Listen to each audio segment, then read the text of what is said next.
গভীর রাতে আমাদের ব্লুটুথ বয় সার্জিসের উপরে ব্যাপক হামলা হয়েছে।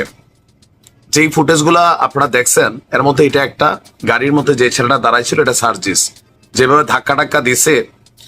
তো ঘটনার প্রেক্ষাপট কি, কেন আসলে সার্জিসদের উপর ছাত্রদলের পোলাপাইনে হামলা করছে, তাও ছাত্রদল নেতা শাকিলের নাম এখানে উঠে আসছে। আর সার্জিস বলছে যে 24 ঘন্টার মধ্যে তাদেরকে গ্রেপ্তার করতে হবে। প্রেক্ষাপট কি, যে মারছে সেও কিন্তু ছাত্র প্রাইভেটের। আসুন ঘটনার প্রেক্ষাপট কি। ইফতারের পর বসুন্ধরা আবাসিক এলাকার প্রাইভেট ইউনিভার্সিটির সহযোদ্ধাদের সাথে চায়ের আড্ডা দিতে গিয়েছিল সার্জিস আলম। আর সন্ধ্যা 7টা থেকে রাত 10টা পর্যন্ত সেখানে গল্প আড্ডা দিয়েছে সার্জিস। আর এনএসইউ, আইইউবি, এআইইউবি, ইউআইইউ এই 4টি প্রাইভেট বিশ্ববিদ্যালয়ের শতাধিক ছেলেপেলে যারা সার্জিসের অনুসারী। প্রাইভেটের মধ্যে 2টা গ্রুপ আছে। একটা হচ্ছে মূল গ্রুপ যারা সার্জিসদেরকে বয়কট করেছে, প্রত্যাখ্যান করেছে, কারণ ঢাবি কেন্দ্রিক সিন্ডিকেট হয়েছে এই দল, এটা তাদের দাবি। বাট প্রাইভেটের মধ্যে একটা অংশ আছে যারা আবার সার্জিসদেরকে অনুসরণ করে পদ পদবীর লোভে, এমনটা দাবি হচ্ছে প্রাইভেট ইউনিভার্সিটির ছাত্রদের। তো এর মাঝখানে আপনার এনএসইউ যখন সামনে দিয়ে হেঁটে যাচ্ছিল সার্জিসরা, এমন সময় তার সাথে থাকা 15-20 জন আপনার প্রাইভেট ইউনিভার্সিটির সহযোদ্ধারা ছিল। পরে এনএসইউর গেটের সামনে যাওয়ার পর 10 থেকে 12 জন ঢাবি সিন্ডিকেট নিয়ে স্লোগান দিচ্ছে, মানে ঢাবি যে সিন্ডিকেট এরা চালায় এটা নিয়ে। এর মধ্যে ছাত্রদলের সেন্ট্রাল নেতা আহমেদ শাকিল ছিল, যারা এই স্লোগান দিচ্ছিল। আমি এগিয়ে যাই তাদের কথা শুনতে, কিন্তু তারা ইচ্ছাকৃতভাবে আমার সাথে থাকা প্রাইভেট শিক্ষার্থীদেরকে গালিগালাজ করতে থাকে, দালাল বলে, যে এই আন্দোলনে বা এই সেক্টরটাতে বড় কোনো পদ পদবিতে এরা প্রাইভেটকে ডাকে নাই, প্রাইভেটে কাউকে পদ দেয় না, যা দিছে চামচা টাইপের পদ। সুতরাং তোমরা কেন এই চামচামি করতে সার্জিসের সাথে গেছো, বিষয়টা কিন্তু এরকম ছিল। এরপর আপনার ওদের 10-12 জনের মধ্যে 1-2 জনকে স্টুডেন্ট মনে হলেও বাকিদের দেখে ভাড়া করা টোকাই দুষ্কৃতিকারী মনে হচ্ছিল। চোখ বাই চোখ দেখা দিয়ে চিন্নালাইছে কোনটা টোকাই কোনটা স্টুডেন্ট। তুমি কেমনে বুঝলা যে এদের সাথে টোকাই, তোমার সাথে যেগুলো ছিল ছাত্র? দেখেন এইগুলা পুরানা খেলা। টোকাই লীগ নাম ছিল এক সময়, তো সার্জিস তো ছাত্রলীগ থেকে আসছে, এই কারণে টোকাইদের ভালো করে চিনে। এটা যে যেভাবে নেন, কারণ ছাত্রলীগের মিছিল আগে শুনতাম টোকাই থাকতো। তো সার্জিস যেহেতু দীর্ঘদিন ছাত্রলীগের রাজনীতি করছে, টোকাই তার ভালো করে চিনা আছে, এই জন্যই সম্ভবত সে চিনা ফেলছে এরা টোকাই ছিল। তারপরে বিব্রতকর পরিস্থিতি সৃষ্টি করাই এদের উদ্দেশ্য বুঝতে পেরে আমি 2 পক্ষকে চলে যেতে বলি এবং চলে আসি। পরবর্তীতে ছাত্রদলের শাকিল তার নেতৃত্বে তার সাথে থাকা টোকাই দুষ্কৃতিকারী সন্ত্রাসীদের নিয়ে পূর্বে আমার সাথে থাকা ওই প্রাইভেট ইউনিভার্সিটির ছেলেদের উপর ধারালো অস্ত্র দিয়ে হামলা করে এবং মাথায় পিঠে আঘাত করে রক্তাক্ত করে। ছাত্রদলের শাকিল সহ বাকিদেরকে দ্রুত বিচারের আওতায় আনার ঘোষণা দিয়েছে সার্জিস। আর বলছে যে টোকাই লীগের দ্বারা নির্যাতিত হওয়ার পর আজকে যদি ছাত্রদলের কেউ একইভাবে টোকাই লীগের সন্ত্রাসীদের মতন আচরণ করে, তার পরিণতি টোকাই লীগের মতো হতে খুব বেশি দিন লাগবে না। শিক্ষা নেন, সময় থাকতে নিকট অতীত থেকে শিক্ষা নেন। সার্জিসে কিন্তু মারছে, আমরা ওই ভিডিওটা দেখছি, তবে রক্তাক্ত হয় নাই, ধুমধাম কয়েকটা কিল ঘুষি খিচা ফেলছে। তো এই যদি হয় আমাদের আগামী দিনের ভবিষ্যৎ রাজনৈতিক নেতাদের পরিণতি, তো বুঝতে হবে যে আগামী দিনে রাজনৈতিক দল হিসাবে মাঠে নামা। কারণ ভাই রাজনীতি তো রাজনীতি, এখন তোমরা আর ছাত্র না। এখন যদি ধরেন ছাত্র দলের একজন নেতা কোন একটা ইউনিভার্সিটিতে গিয়ে পোলাপেনের সাথে আড্ডা দেয়, ঘটনা ঘটলে এটা পলিটিক্যাল ঘটনাই, জোর যার মুল্লুক তার। এখন যেমন আমাদের সমন্বয়করা জোর করে বিভিন্ন জায়গায় মুল্লুক চালাচ্ছে, ওই রকমই আর কি। এটা দেখে অনেকে খুশি হয়েছেন। আসসালামু আলাইকুম। সার্জিস আলম এবং তার অনুসারীরা হামলার শিকার হয়েছেন। কেন তাদেরকে হামলার শিকার হতে হচ্ছে? তাদের নিজেদের পেতে রাখা ফাঁদেই কি তারা পড়তে যাচ্ছেন? সেই প্রশ্নটা আমি তুলতে চাই এবং এ নিয়ে 2-1টি মন্তব্য করব। তার আগে একটু তিনি ফেসবুকে কি লিখেছেন সেটি একটু আপনাদের জানিয়ে রাখি।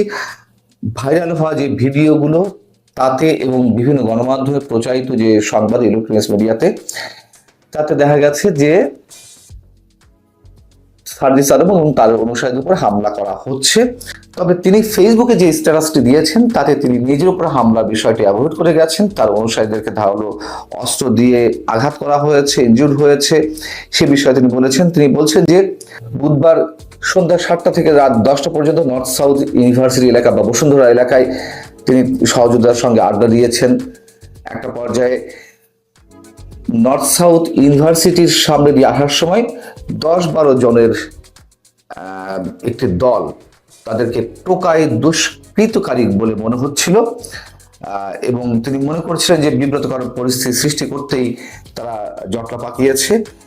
তিনি বলছেন ফেসবুক স্ট্যাটাসে, পরবর্তীতে ছাত্র দলের শাকিল তার নেতৃত্বে তার সাথে থাকা টোকাই দুষ্কৃতকারী সন্ত্রাসীদের নিয়ে পূর্বে আমার সাথে থাকা ওই প্রাইভেট ইউনিভার্সিটির ছেলেদের উপরে ধারালো অস্ত্র দিয়ে হামলা করে এবং সরাসরি মাথায় ও পিঠে আঘাত করে একাধিক জনকে রক্তাক্ত করে। সার্জিস আলম বলছেন যে 16 বছর ধরে ছাত্র দল টোকাই লীগের দ্বারা নির্যাতিত হওয়ার পর আজকে যদি ছাত্র দলের কেউ একইভাবে টোকাই লীগের সন্ত্রাসীদের মতো আচরণ করে তাহলে তারও পরিণতি টোকাই লীগের মতো হতে হবে। খুব বেশি দিন লাগবে না। শিক্ষা নেন, সময় থাকতে নিকট অতীত থেকে শিক্ষা নেন। আমরাও চাই সবাই শিক্ষা নিক, শিক্ষা সবারই নেওয়া উচিত। আর এই যে হামলার শিকার হলেন, এর আগেও তো হাসনাত আব্দুল্লাহ হামলার শিকার হয়েছেন ঢাকা বিশ্ববিদ্যালয় এলাকায়, যে 7 কলেজের আন্দোলন শিক্ষার্থীদের ঢাকা বিশ্ববিদ্যালয় এলাকায় গেছেন, তারা তাদের দাবি জানাতে, সেখানে হাসনাত আব্দুল্লাহ এসে নাক গলালেন এবং তিনি হামলার শিকার হলেন। সার্জিস উপর যে হামলাটি করা হয়েছে আমরা তার তীব্র নিন্দা জানাই অবশ্যই, কিন্তু যে প্রশ্নটি তুলছিলাম যে তারা তাদের নিজেদের পেতে রাখা ফাঁদে পা দিচ্ছে কিনা। এখন তো যেখানে সেখানে মবের সৃষ্টি হচ্ছে, মব ক্রিয়েট করে গণপিটুনি থেকে শুরু করে উদ্দেশ্যমূলক ভাবে যখন যেমন ইচ্ছে সবকিছুর উপর হামলা করা হচ্ছে, হামলার নির্দেশ দেওয়া হচ্ছে। এই ধরনের মবের সঙ্গে সার্জিস আলম কিংবা হাসনাত আব্দুল্লাহদের কি সরাসরি সম্পর্ক নেই, যদি সে প্রশ্ন তুলি।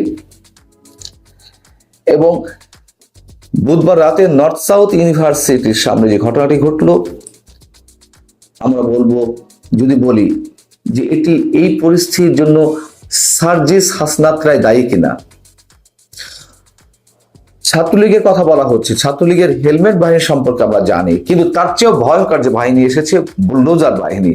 সেই বুলডোজার বাহিনী যখন সারা দেশের বিভিন্ন ঐতিহাসিক স্থাপনা, বঙ্গবন্ধুর বাড়ি থেকে শুরু করে অনেক কিছু গুড়িয়ে দেয়, সেগুলোর সঙ্গে সার্জিস, হাসনাত আব্দুল্লাহ কিংবা এখনো যে উপদেষ্টা পরিষদে রয়েছেন যিনি আসিফ মাহমুদ, তাদের কি সরাসরি সম্পৃক্ততা নেই? 32 নম্বরের বুলডোজার দিয়ে সবকিছু গুড়িয়ে দেওয়ার দিনে হাসনাত আব্দুল্লাহ বলেননি তার ফেসবুকে স্ট্যাটাসে ফ্যাসিবাদের তীর্থভূমি আজ গুড়িয়ে দেওয়া হবে? আসিফ মাহমুদ তার ফেসবুক স্ট্যাটাসে বলেননি যে উৎসব হোক? কোন বিষয়কে ইঙ্গিত করে তিনি এই মন্তব্য করেছেন তা তো আমরা সবাই জানি। জাতীয় পার্টি কার্যালয়ে জ্বালিয়ে দেওয়া হলো, ভাঙচুর করা হলো। সেদিন সন্ধ্যায় এই ঘটনা আগে হাসনাত আব্দুল্লাহ, সার্জিস আলমদার ফেসবুকে স্ট্যাটাস দিয়ে কি বলেছে আমরা জানি না। তারা মবের ক্রিয়েট করেছে এবং যেসব জায়গায় মব ক্রিয়েট করা হচ্ছে তার বিরুদ্ধে কোনো ব্যবস্থা আছে?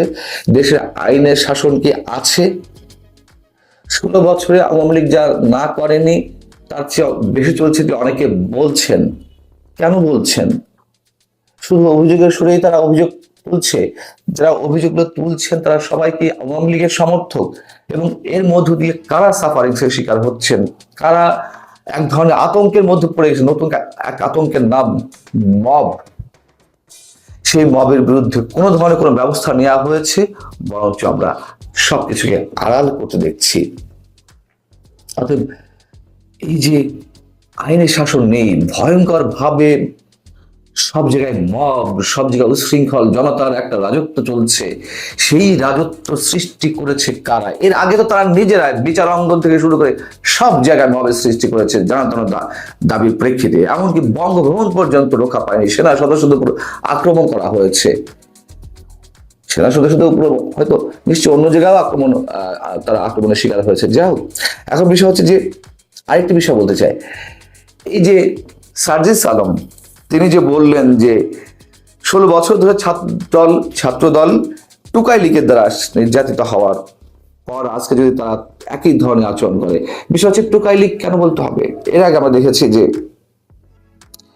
এই সার্জিস আলম হাসান আব্দুল্লাহকে উদ্দেশ্য করে জাহাঙ্গীর কবির নামক আওয়ামী লীগের প্রেসিডেন্ট মেম্বার, তিনি বলেছিলেন যে 5 আগস্ট যে আন্দোলন বা তার আগে যে কোটা বিরোধী আন্দোলন, এগুলো ছিল কিশোর গ্যাং সদস্যদের দ্বারা সংগঠিত একটা কথিত আন্দোলন, অথবা তারা অস্ত্রতে সৃষ্টি করতে চেয়েছিল।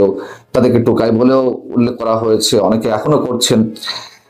আবার দেখা যাচ্ছে যে এই সার্জিস আলমরা বা হাসনাত আব্দুল্লাহ আবার ছাত্রলীগকে টুকাই লীগ হিসেবে উল্লেখ করছে। সবচেয়ে বড় কথা হচ্ছে এই যে টুকাই লীগ বা টুকাই কিশোর গ্যাং ইত্যাদি ইত্যাদি বলে সমাজে একটি বিশেষ শ্রেণীকে যে অপদস্থ করা হচ্ছে, তাদেরকে তুচ্ছ তাচ্ছিল্য করা হচ্ছে। টুকাই তো সমাজের অবহেলিত নিষ্পেষিত, যাদেরকে আমরা বুঝি, রাজপথে যাদের জীবন গড়ে উঠছে, সেই তাদেরকেই তো আমরা টুকাই মনে করি।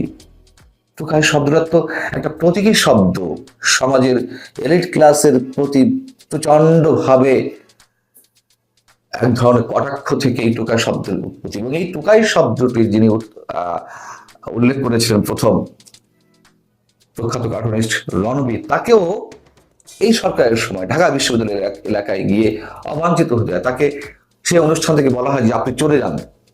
বোঝা তো যাচ্ছে যে কোথায় গিয়ে পৌঁছেছি আমরা। এখন টোকাই আসলে কারা? সার্জিস আলম, হাসনাত আব্দুল্লাহ এখনো যা করছে এবং যে ঘটনা, মানে কয়েকটি ঘটনা তারা হামলার শিকার হলেন, এই প্রশ্নটাই আবার করতে চাই যে এটি তাদেরই পেতে রাখা ফাঁদ কিনা, সেই ফাঁদে তাদেরকেই আটকাতে হচ্ছে কিনা। আমরা যদিও চাই না এরকম আর কিছু ঘটুক, কিন্তু ঘটছে তো, এবং আশঙ্কা পরবর্তীতে আরো ভয়ঙ্কর ভাবেই ঘটবে, এটি আমাদের আশঙ্কা। আল্লাহ হাফেজ, ভালো থাকুন।